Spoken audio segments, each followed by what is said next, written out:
In today's video, we're going to show you how to use our financial dashboard extension inside of Business Central. So the first thing you'll want to do if using the financial dashboard for the first time is come up here to the search and type in FDB.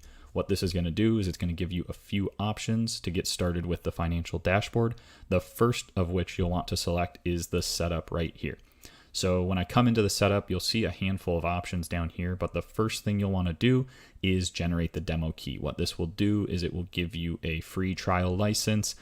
You can see that expiration down here for your trial, after which it expires. You will want to reach out to us to purchase an activation key, which will license it for 1 year. So after you've entered your demo or activation key, you're ready to get started with the financial dashboard. The first options we'll explore up here are in the header on the setup. So we'll start with this user setup. In the user setup here, you can see we can have different users with different permissions. So for example, if I look here at Ben's user, Ben will have access to everything, whereas Nick, maybe I only want to select a few things here. He can see general, he can see sales, inventory, and cash. So this gives you good control over who can see what in the financial dashboard. And in addition to those permissions, you can also default what dashboard view that user sees when they log in. And you can also determine a refresh rate. So if I start the timer and put a refresh rate here, it will automatically refresh those metrics and KPIs and reports on the dashboard without you having to physically click the refresh button. So in this case, I've got my timer on for 10 minutes. In this case for Nick, I've got it turned off. In this case, he would just have to refresh manually. But again, I could turn it on and have a different interval, maybe every 30 minutes, it automatically refreshes. You can go down as low as refreshing every 1 minute. And then the last two things we have here, we've got a dashboard date range. So again, this is just going to be the default time period it shows when this user logs in. There'll be multiple options, which we'll show here in a few minutes for you to toggle those. And then finally, the cycle view on timer. So not only can I refresh the current dashboard I'm on, but I can cycle between tabs of the financial dashboard in order to constantly be cycling through the different tabs. So that's a little bit about the user setup. We're going to close this and go into the KPI setup. Then we'll get into our tabs here down below. So the KPIs are all going to be on the general tab. We have a handful of out-of-box KPIs here, but we'd love to hear recommendations if you have other KPIs that would be useful in our dashboard. Here we've got a list of about 15, and you can toggle these on or off to show on the dashboard, and you can set goals for each. So some of the ones that we'll look at today on my demo dashboard, we'll look at a revenue per employee, and we'll look at some AR and AP statistics. So maybe here I want to get 80% of my AR payments on time for my customers, and I want to pay out 70% of the time. I want to pay my vendors on time, right? In a perfect world, these are both 100, but we can toggle these up and down as we see fit to meet our business needs. So after I have updated those, I'm just going to close out of here.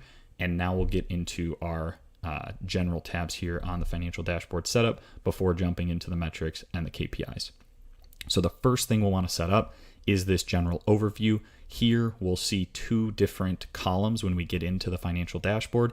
Each of them will be pulling off of the financial reports. So the previously known account schedules, we're going to put those here. So we'll have the financial report name, the layout, the column, the default period type. And if you want to filter by any dimensions, you can do that here. I've got a very basic balance sheet and income statement set up for today's example. And these are going to pull right off of the financial report selections that you probably have already built inside of Business Central. So not a lot of setup needed there. Just plug in a few of those fields and you should be good to go. Next, we've got a liquid assets section. This is going to show up in our cash tab. So automatically in the cash tab, we will have all of your bank accounts that are linked already, linked to GL accounts and posting groups. Any of those will already be in the cash dashboard. This is for anything else not set up as a bank account. We'll just want to put in the GL accounts here that you also want to see in the cash tab. So for example, here, I've got an account, it's a clearing account from my AR processing company, Connect Booster. In this case, I want to see what cash is in that account, even though it's not set up as a bank account, so that I can predict, see cash flows, and also see my cash balance, because those things will clear in 2 to 3 days and show up in my corporate checking account. So you can have a couple of those here. And again, we can add more of those here if needed. If you have more than 4, you can also group these up. So you could do a range of accounts and name the account range there as well. Next, we have a cash forecast. So in the cash forecast, we'll be able to see both actual historical spend, and we'll see another tab for future forecast. In that case, we're looking at things like your AR and AP subledger. We're looking at your open sales orders. But for anything that's recurring, that's not going to show up on AP or AR, we create a cash flow budget, and this is actually going to be in our GL budgets. So this CF right here is just in our GL budget list. And this is where you'd budget for things that are recurring in nature, but won't necessarily show up on AP or AR. So think of payroll as a good example, which is the example I'll be exploring today. I've got my payroll numbers in there, so it kind of shows your cash burn with payroll as a recurring expense that I know. You can also here add a date formula. So my cash flow forecast is going to look out 60 days. You can do whatever makes sense to you here in that date formula. Finally, the KPI settings. So we talked about the KPI setup up here for those metrics.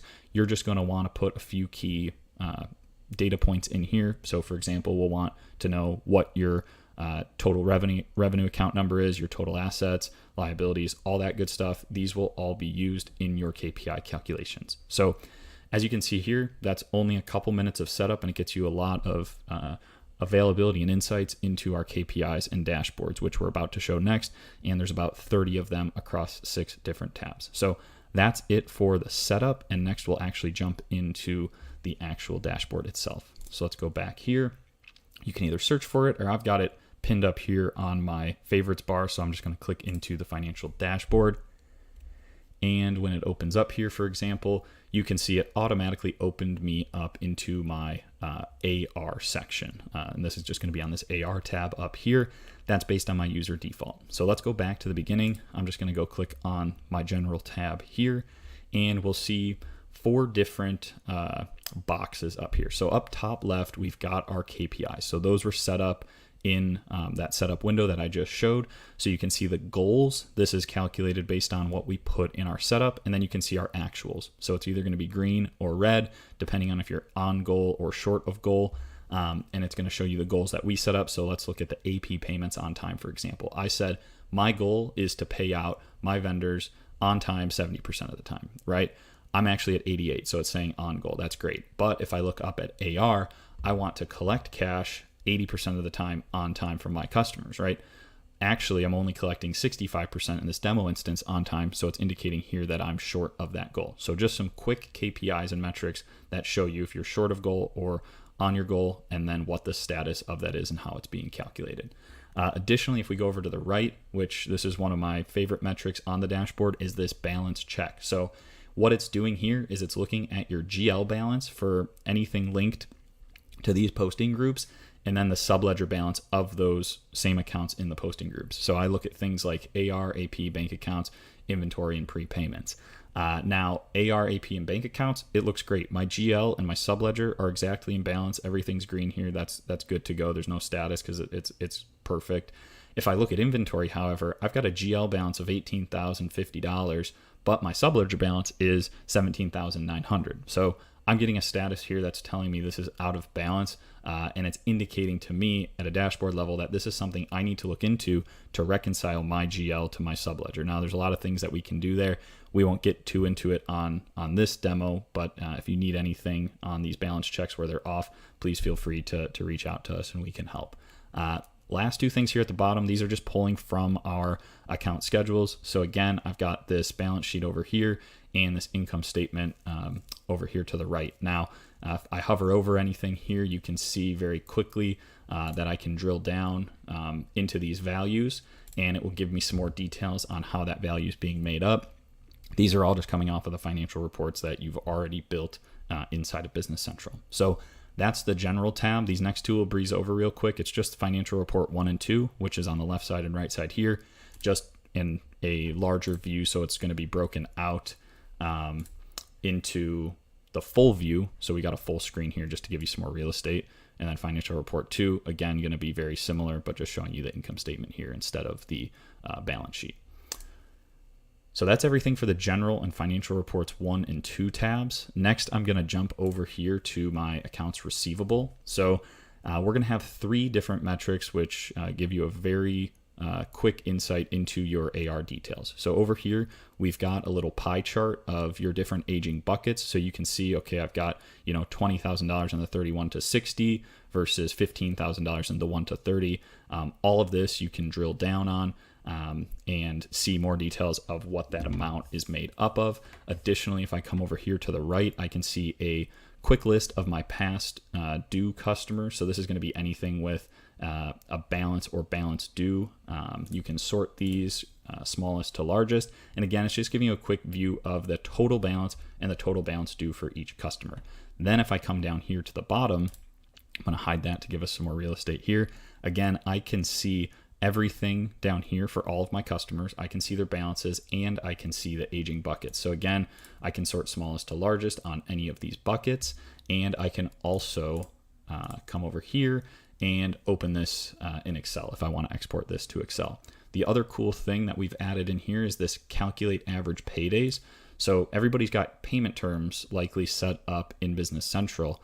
You can see that here on the terms code. But what we also have is we have an average paydays, which is actually calculated by the last 5 invoices from this customer and when they actually paid the invoice. So if I look here, the average paydays for this first customer is 27.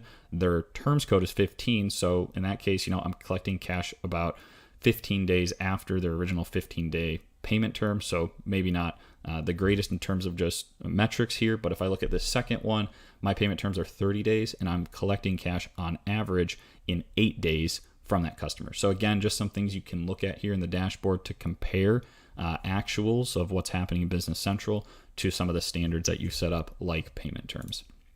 So we'll continue.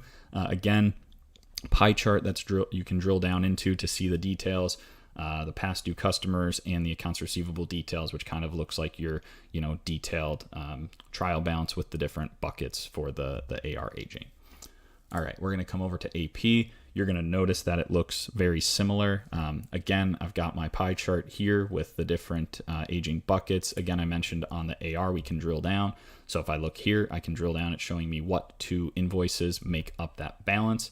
I'm going to close out of here. I can do the same thing over here. I can drill into any of these values. I can sort these smallest to largest. It's just going to show me a list of all my vendors that have an open balance, indicating me here that I need to make payment on some of these. Again, on the detail, I can hide this tab. On the detail, I can click into any of these to see the actual vendor details. And then over here, I can see my balance and then the aging buckets that make up each of those balances. So again, going to be very similar to AR, just on the AP side, everything you can drill down into. And then one thing I did not mention on the AR side, but it works on both, is if I select these or unselect these, I can actually see what's making up that bucket, and I can hide certain things on the filter. So in this case, if I click current, it's just going to hide the current bucket and only show me the other buckets that have activity. Let's go over to inventory now. So on the inventory, we have about another 5 metrics here. So the first one's going to be a value by item category. So if you've got item categories set up in your system, you can see a bar chart for their value. Again, I can click into this and it will show me how that value is being comprised. I'm going to close out of there. I've got an inventory value pie chart by location. So I can see how much inventory value I have in Dallas versus how much inventory value I have in Chicago here. Down below here, I have some inventory warnings. So this is going to show me what items I have negative inventory on hand. Over here for the inventory adjustments, you can set a threshold for types of adjustments that you want to see. So these would just be any manual adjustments that have been created. And then finally down here, we've got an inventory value and statistics. Let me make these a little bit smaller so we can see that full list here. So this is going to be just some classic things that you'd see from your inventory subledger. So you see a list of all your items, what their categories are that we saw above, how many are on sales orders versus purchase orders versus on hand. And then we've also added in some of our own statistics here for things like day supply. The lead time is going to be pulling from that item card. the days sale lead time ratio, which is a great metric here to look at.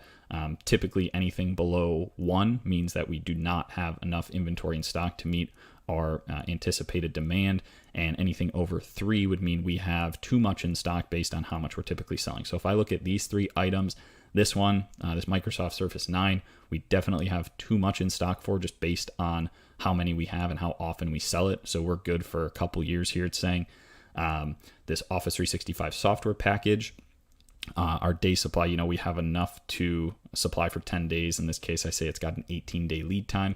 So based on that, our ratio is a little bit too low. We want to get that up in between 1 and 3. And again, that's calculating based on, day supply, lead times, and looking at our average daily sales here to come up with some of these metrics. And then everything off to the right, just some additional statistics from the item card. So things like inventory value, the unit cost, the unit price, the sales, quantities, purchases, all that good stuff, all in one spot. And again, you can see the hyperlinks here. So all of that you can drill down into for these inventory statistics. All right, 2 more tabs to go. We've got the sales tab here. This is going to show a sales overview. So just some line charts here. You can filter through those various toggles. Again, just kind of showing you different statistics here for sales by customer, sales by employee, sales by general business posting group, and sales by general product posting group. Again, this is just going to show your global 1s and global 2s. So whatever you have configured there will show up automatically in this sales dashboard. All of this, if you click into it, is able to be drilled down on. If we continue to scroll down in the sales detail, I've got a sales pipeline for open quotes, release quotes, orders, all that good stuff, and a funnel chart here. And then I've also got a top customer sales view that's just going to show largest to smallest. And again, all of this you can drill down into. Now is probably also a good time to talk about some of these date toggles up top. So you can also see it's refreshing here as we set up. So these date toggles, again, I believe I'm looking at a 3-month date toggle based on my user setup. I've also got the options to quickly just filter on today, week to date, month to date, 30 days, quarter to date. I'm going to switch this so you can see 54,000 there. I'm going to switch to the last 12 months and you can see how this chart will change. So now this is my data for the last 12 months. Again, if I want to drill into anything, let's just pick a random one here. I can see all of the different invoices that that's made up of to come up to my amount of $24,000 here. And again, this is kind of just showing that 80-20 rule, right? 80% of my revenue coming here from the top 20% of my customer sales here. And then finally on the sales view, we've got 2 final charts. We've got a top item for sales graph. So that's just going to show total sales. And then we've got a top item profit. So again, just showing your most sold items in terms of dollar quantities, and then showing your profits for those same items here from largest to smallest. All right, so the final tab we're going to look at here on the financial dashboard is this cash tab. So if I come over to cash, it's going to show us a handful of charts here as well. So this first one, it's going to show you a bar chart for each bank that you have. These 2 are credit cards, so they're technically going to show a negative balance. And then I've got my corporate checking account here as well in this demo instance. So it's showing the 3 bank accounts I have set up in Business Central in a visual format. Over here, similar to on that general tab, we're going to have some balance checks. So in this case, it looks like I'm good to go. My posting group balance for banks ties to my GL balance for banks, so that's good. If we had anything that was out of balance, it would call it out here, and then we would need to look into why it was out of balance. In this case, it's just showing my 3 bank account codes and the GL accounts that they're linked to, so that you can easily go do some research if anything is off. Down here, again, similar to some of the things we've seen before, we've got a pie chart here that's going to show each of my bank accounts and their total balances here. And then finally, I've got a cash usage and a cash forecast. So the cash usage is going to show everything historically. So this is my actual cash trends over the last 60 days or so. And again, that's going to be based on actual data. And then down here, I've got a cash forecast, which is going to be looking at future cash projections. If you remember from that setup, we set up 60 days to be our interval for that cash forecast.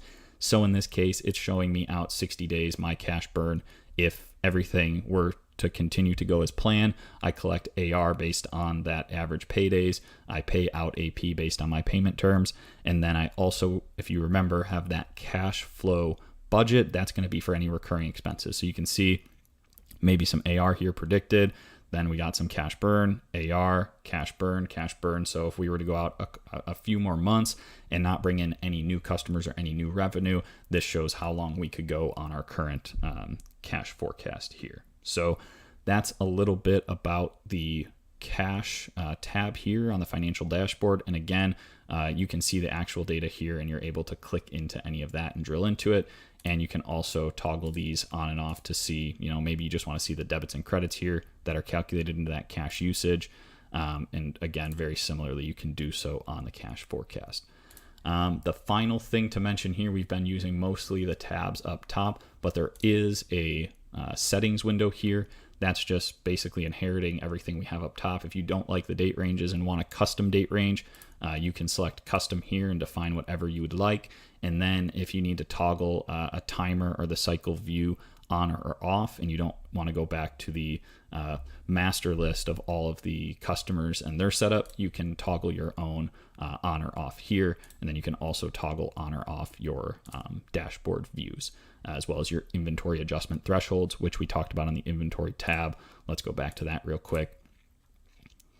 So these inventory adjustments, you can set thresholds based on that settings that we just looked at, and that would apply to these inventory adjustments. So maybe you don't want to see anything under 10 units. You could put 10 there, and then it wouldn't show up on your inventory adjustments there. So that's it on our financial dashboards. Again, we've got 6 different tabs across the top. We've got the general, the accounts receivable, payable, inventory, sales, and cash. All of those able to be defined on different date intervals, as we saw. And there's about 30 metrics, KPIs, and reports across these 6 tabs in our standard financial dashboard that we have here. So thank you for joining us today. We love to hear your feedback on anything else that could be improved or added to our financial dashboard.